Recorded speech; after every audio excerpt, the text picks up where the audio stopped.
जय हिंद मित्रांनो, आज आपण MA first year public administration या विषयावरील ऑप्शनल जो सब्जेक्ट आहे पंचायत राज हा घटक आज आपण अभ्यासणार आहोत. पंचायत राज मध्ये पुष्कळ सारे घटक आहे. यामधला युनिट फर्स्ट मधला जो टॉपिक आहे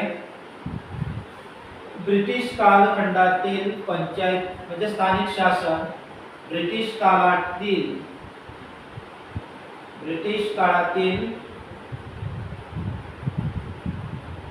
स्थानिक शासन. ब्रिटिश कालखंडातील स्थानिक शासन हे पाहू. या अगोदर महत्वाचा आपल्या ग्रुपवर मी म्हणजे ई गव्हर्नमेंट महत्वाचं फोटो सेंड केले होते, वाचून घ्या. व्हिडिओ कॉल शेअर केला ते पण पाहून घ्या. आणि त्याच्यातला ई गव्हर्नमेंट हा टॉपिक आपला परिपूर्ण कंप्लीट झाला. पहा विद्यार्थी मित्रांनो, तुम्हा सर्वांना एक विनंती आहे. मी आज येणारे आरोग्य सेवक झेडपी भरती याचा व्हिडिओ मी अपलोड करणार आहे MA फर्स्ट इयर या ग्रुपवर. तर तुम्ही सर्वांनी माझं चॅनल नक्की सबस्क्राईब करा आणि लाईक पण करा, ही विनंती आहे तुम्हाला. पाहता ब्रिटिश काळातील स्थानिक शासन हा याचे कालखंड पाहू. आता आपल्याला माहित आहे सुरुवाती म्हणजे प्राचीन भारताचा जर अभ्यास केला, प्राचीन भारताच्या इतिहासामध्ये सुद्धा आपल्याला स्थानिक शासन कसं होतं हे माहिती समजते. त्याचबरोबर जर मध्ययुगीन कालखंडाचा जर विचार केला तेव्हा सुद्धा स्थानिक शासन होतं. आणि ब्रिटिश जेव्हा भारतामध्ये आले तेव्हा त्यांनी सुद्धा स्थानिक शासनाला महत्त्व दिलं. आता मी जर आपलं प्राचीन कालखंडातील स्थानिक शासन, मध्ययुगीन कालखंडातील स्थानिक शासन या विषयावर जर आता बोललो तर कमसे कम 1 तास आपला जाऊ शकते. पण त्याचा उपयोग आपल्याला सध्या नाही आहे. म्हणून परीक्षेचं भान ठेवून, वेळेचं भान ठेवून आपण महत्त्वाच्या मुद्द्यावरच चर्चा करू. ब्रिटिश कालखंडामधला पहिला कालखंड पहा, जो स्थानिक शासन या संदर्भात आहे तो आपण कव्हर करू. प्रथम कालखंड जो आहे ब्रिटिश कालखंडातील स्थानिक प्रशासनामधला पहिला कालखंड आहे इसवी सन 1687 ते 1881 पर्यंत. इसवी सन 1687 ते 1881 पाहता महत्वाचे आहे हे कालखंड. पाहता ब्रिटिशांनी भारतातील स्थानिक स्वशासनासंबंधी घेतलेला पहिला महत्त्वपूर्ण निर्णय म्हणजे 1887 साली मद्रास येथे महानगरपालिकेची स्थापना केली. 1687 साली ब्रिटिशांनी मद्रास येथं आताचं कोणतं मद्रास म्हणजे सांगा नक्की कमेंट बॉक्स मध्ये. पाहता ब्रिटिशांनी भारतातील स्थानिक स्वशासनासंबंधी घेतलेला पहिला महत्त्वपूर्ण निर्णय 1687 साली मद्रास येथील महानगरपालिकेची स्थापना होय. म्हणूनच मद्रास ही भारतातील पहिली महानगरपालिका होय. आणि 1793 साली मुंबई कलकत्ता नगरपालिकेचे रूपांतरही महानगरपालिकेत करण्यात आले. आणि इसवी सन 1842 च्या स्थानिक शासन कायद्याला या कालखंडातील महत्त्वाची पायरी समजली जाते. पुढे 1870 मध्ये लॉर्ड मेयो यांनी स्थानिक शासनासंबंधी आर्थिक विकेंद्रीकरणाचा ठराव मांडून स्थानिक स्तरावरील वित्तीय जबाबदारीत वाढ करण्याचा प्रयत्न केला. पाहता स्थानिक स्वराज्याचे जनक लॉर्ड रिपन यांना आपण म्हणतो, स्थानिक स्वराज्याचे जनक लॉर्ड रिपन यांना म्हणतो. आणि 1870 साली लॉर्ड मेयो यांनी स्थानिक शासनासंबंधी आणि त्याचे आर्थिक विकेंद्रीकरणाचा ठराव मांडला आणि स्थानिक स्तरावरील वित्तीय जबाबदारीत वाढ करण्याचा सुद्धा लॉर्ड मेयो यांनी प्रयत्न केला. ब्रिटिश कालखंडातील या पहिल्या टप्प्यात जनहितापेक्षा साम्राज्यवादी दृष्टिकोनातून भारतातील आपली पकड मजबूत करण्याच्या उद्देशालाच प्राथमिकता दिली गेली. पहिल्या कालखंडामध्ये स्थानिक शासनाला महत्त्व न देता ब्रिटिशांची भारतावरील पकड या घटकालाच इथं महत्त्व देण्यात आले. हा होता ब्रिटिश कालखंडातील पहिला कालखंड स्थानिक प्रशासनासंदर्भात. दुसरा कालखंड पहा, द्वितीय कालखंड आहे इसवी सन 1882 ते 1919. हा कालखंड पहा स्थानिक प्रशासनासंदर्भात काय म्हणते हा इथं आता अभ्यासणार आहोत. ब्रिटिश भारतातील तत्कालीन उदारमतवादी व्हाईसरॉय लॉर्ड रिपन यांनी 1882 साली आपला प्रसिद्ध स्थानिक स्वशासनाचा ठराव मांडला, ज्यामध्ये अधिकार व वित्तीय उपलब्धतेच्या दृष्टीने स्थानिक स्वशासन संस्थांसाठी विशेष सुविधांची तरतूद करण्यात आली होती. रिपनच्या या ठरावामुळेच त्याला आधुनिक भारतीय स्थानिक स्वशासनाचा जनक म्हणून संबोधले जाते. पुढे 1884 साली मुंबईसाठी लोकल बोर्ड कायदाही पारित करण्यात आला आणि त्यामुळे शहरासाठी असणाऱ्या व्यवस्थेस नवे रूप प्रदान करण्यात आले आणि 20व्या शतकाच्या प्रारंभी इसवी सन 1907 ला ब्रिटिशांनी एका विकेंद्रीकरण आयोगाची स्थापना केली. या आयोगाने केलेल्या शिफारसींना पुढे 15 एप्रिल 1915 या ब्रिटिश सरकारने मान्यता दिली आणि या शिफारशीची विशेष अंमलबजावणी मात्र होऊ शकली नाही आणि इसवी सन 1916 चा चेम्सफोर्ड प्रस्ताव स्थानिक शासनाच्या अधिकार वृद्धीसाठी महत्त्वाची पायरी मानली जात होती. अर्थातच या काळात स्थानिक स्वशासनाच्या विकासाचे बरेच प्रयत्न झाल्याचे दिसतात, परंतु यामागचा मूळ उद्देश विकासापेक्षा प्रशासकीय सुविधा हाच होता असं आपल्याला म्हणता येईल. म्हणजे आता पहा, द्वितीय कालखंडात व्हाईसरॉय लॉर्ड रिपन आले. स्थानिक स्वराज्य म्हणजे स्थानिक स्वशासन याला महत्त्वाचा दुवा मानला. त्यांनी स्थानिक स्वशासनाला महत्त्वाचा घटक मानून स्थानिक स्वशासनाचा ठराव सुद्धा मांडला आणि स्थानिक शासनाला महत्त्वपूर्ण घटक मानून प्रशासनाला त्या भागातीलच जनता तिथे स्थानिक प्रशासनामध्ये असायला हवं असं सुद्धा त्यांचं मत होतं आणि या दृष्टिकोनातून त्यांनी कायदा सुद्धा केला, स्थानिक स्वशासन कायदा सुद्धा केला. पण यांचा हा ठराव जास्त काळ टिकू शकला नाही आणि त्यांना पायउतार सुद्धा पुढे व्हावं लागलं, कारण ब्रिटिशांची सत्ता भारतामध्ये होती आणि स्थानिक शासनाला त्यांनी जबाबदार धरलं होतं. पण ते स्थानिक भागातील लोकांना तिथं निवडण्यास इच्छुक नव्हते, कारण आपण जर त्यांना नियुक्ती दिली तर ते आपल्या प्रशासनामध्ये येऊन याचा दुरुपयोग करतील असंही सुद्धा त्यांच्या मनामध्ये शंका होती. असंही आपल्याला एक दुवा यामधून दिसून येते. म्हणून लॉर्ड रिपनचा जर विचार केला तर लॉर्ड रिपन यांचा कालखंड 1880 ते 1884 या दरम्यान होता आणि लॉर्ड रिपन हे जे व्यक्ती होते भारतातील जेवढे काही व्हाईसरॉय होऊन गेले होते त्यामध्ये सर्वात फेमस व्यक्ती लॉर्ड रिपन होते आणि त्यांनी म्हणजे स्थानिक स्वशासनाचे विकेंद्रीकरण केले, जातीपाती धर्माला विकेंद्रीकरण केलं आणि स्थानिक शासनाला महत्त्व देऊन जेणेकरून त्या भागातील जनता स्थानिक शासनामध्ये असायला हवे, जेणेकरून जनतेचा जो स्थानिक भागातला प्रश्न आहे ते योग्य प्रकारे समजू शकल.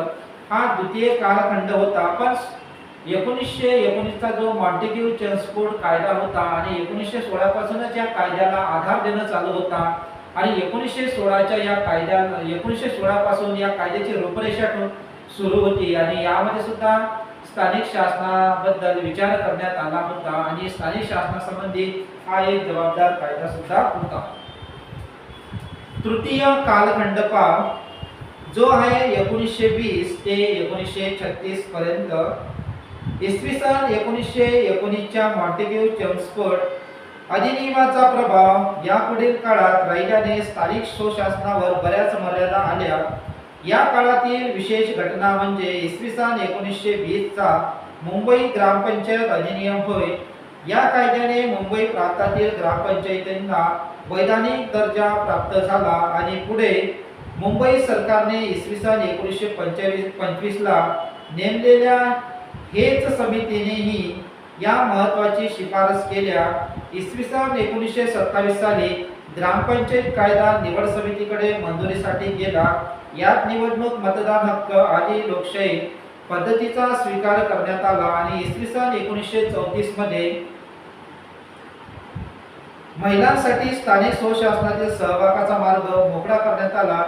या काळात स्थानिक स्वशासनासंबंधीची जबाबदारी प्रामुख्याने प्रांतावरही सोपविण्यात आली होती.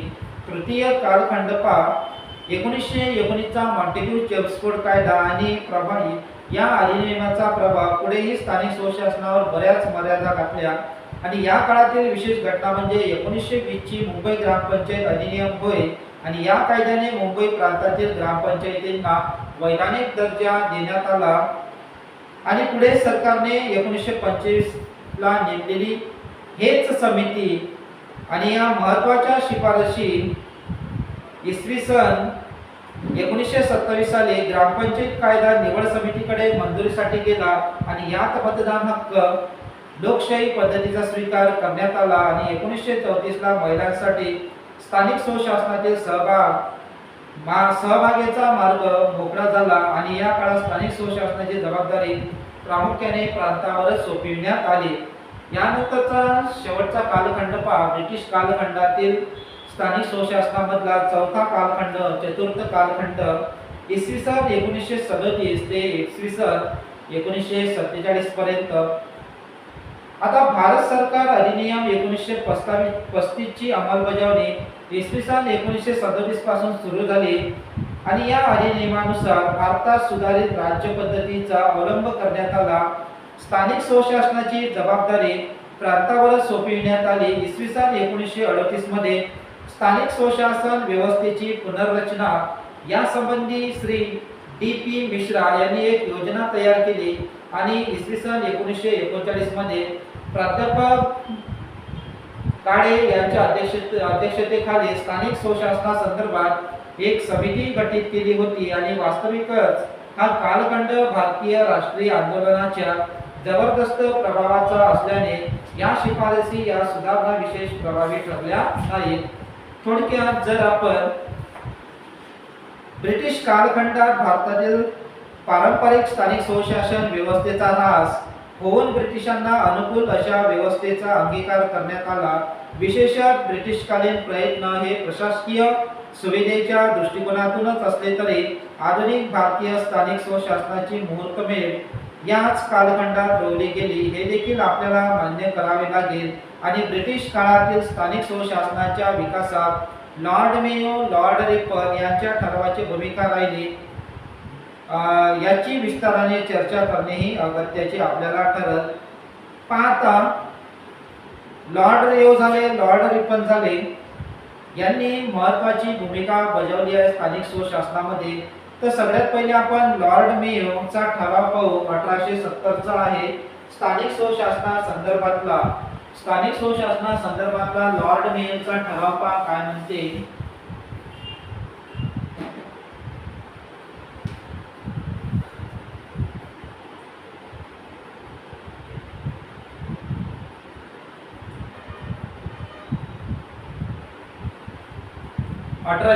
चा लॉर्ड मेयोचा ठराव पाहू आपण. प्रांतिक सरकारच्या आर्थिक स्वायत्ततेसाठी लॉर्ड मेयो यांनी आर्थिक विकेंद्रीकरणाचा ठराव तयार केला. हा ठराव 14 डिसेंबर 1870 रोजी कायदेमंडळाकडून मंजूर करण्यात आला आणि या ठरावान्वये मेयो यांनी अत्यंत चाणाक्षपणे प्रांतिक सरकारासाठी स्थानिक जनतेद्वारे वित्ताची उभारणी करण्याची योजना आखली होती. या ठरावाला ब्रिटिश सरकारने म्हटले आहे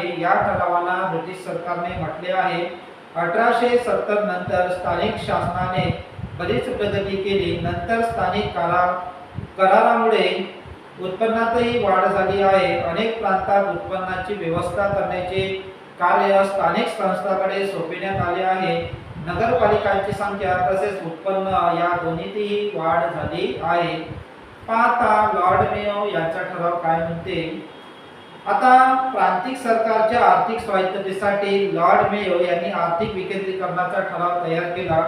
14 डिसेंबर 1870 रोजी हा कायदेमंडळाकडून मंजुरी करून घेण्यात आला आणि यामध्ये मेयोनी चाणक्यपणे प्रांतिक सरकारासाठी स्थानिक जनतेद्वारे वित्ताची उभारणी करण्याची योजना आखली होती आणि या ठरावाबाबत ब्रिटिश सरकारने सुद्धा म्हटले की 1870चा ठराव हा स्थानिक शासनाने बरीच प्रगती करून स्थानिक करारामुळे उत्पन्नात वाढ झाली आहे.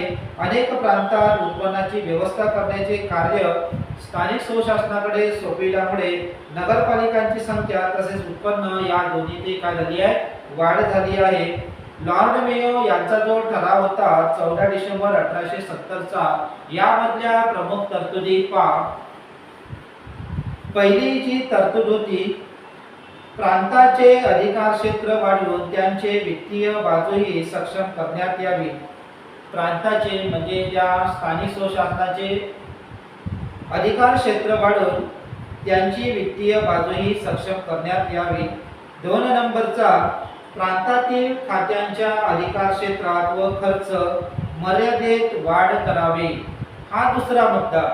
प्रांतातील खात्यांच्या अधिकार क्षेत्रात व खर्च मर्यादेत वाढ करावी हा दुसरा मुद्दा आहे.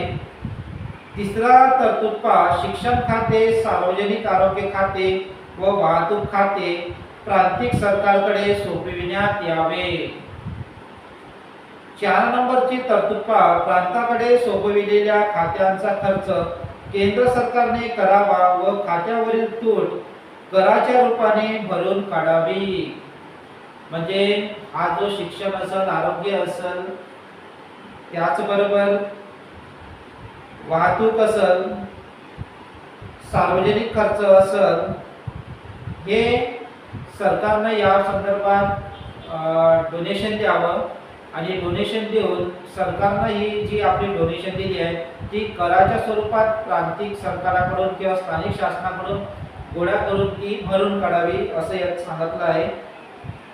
5 नंबरची जी तरतूद आहे, शिक्षण, वैद्यकीय व सार्वजनिक बांधकाम ही जबाबदारी स्थानिक संस्थांकडे सोपवावी.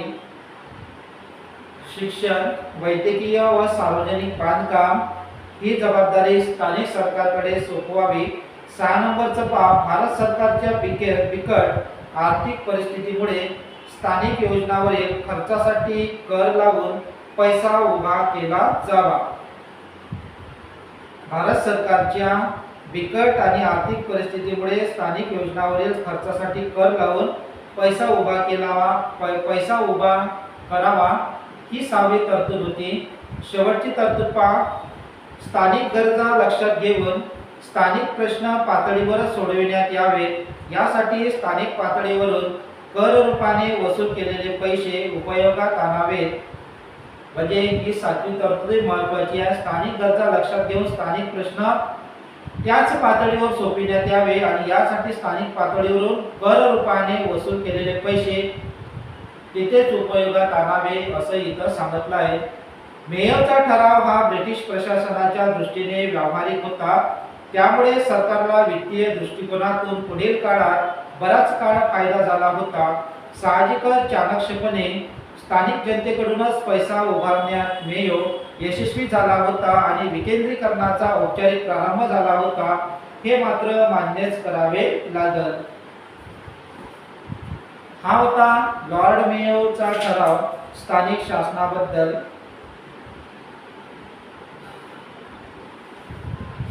त्याचबरोबर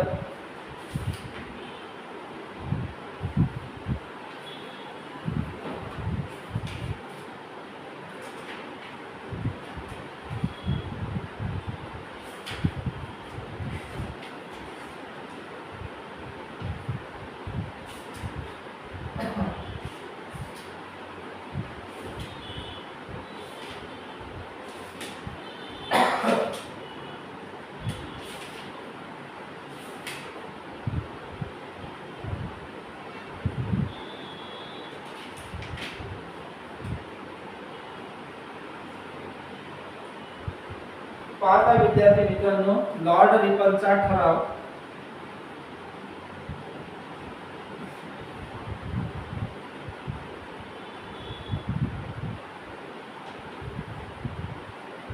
आता लॉर्ड रिपनचा ठराव स्थानिक शासनासंदर्भात याचे मी फोटो आपल्या ग्रुपवर शेअर करतो, कारण हे तुम्ही वाचून घ्या. लॉर्ड मेयोचा ठराव स्थानिक प्रशासनासंदर्भातच एक महत्त्वाची घटना दुरुस्ती आहे आणि काही समित्या पण आहेत. बलवंतराय मेहता समिती, अशोकराव मेहता समिती. शक्य जेवढं होईल तेवढं मी घेतो इथं आणि काही फोटोच्या स्वरूपात आपल्या ग्रुपवर शेअर करतो. याबद्दल आपण लॉर्ड रिपनचं हे जे स्थानिक सुशासन बद्दल आहे याचा मी फोटो आपल्या ग्रुपवर आता लगेच शेअर करतो आणि व्हिडिओ तुम्ही बघून घ्या आणि इतर काही जे महत्त्वाचे घटक आहेत ते सुद्धा या युनिटमध्ये पाठवतो, कारण वेळ आपल्याकडे कमी आहे. कारण 20 नोव्हेंबर पासून आपली सुरुवात होत आहे. म्हणून आता आपण स्थानिक प्रशासनाबद्दल 73वी घटना दुरुस्ती काय म्हणते याबद्दल आपण लक्ष वळू.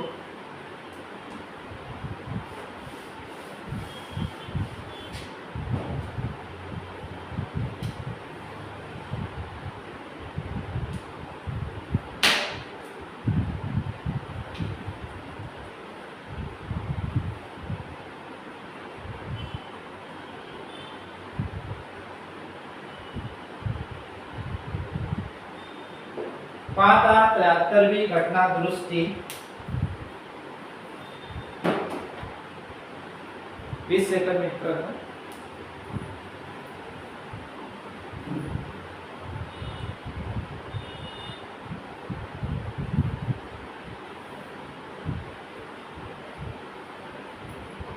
त्र्याहत्तरवी घटना दुरुस्ती आपण लगेचच्या व्हिडिओमध्ये घेऊ. धन्यवाद मित्रांनो.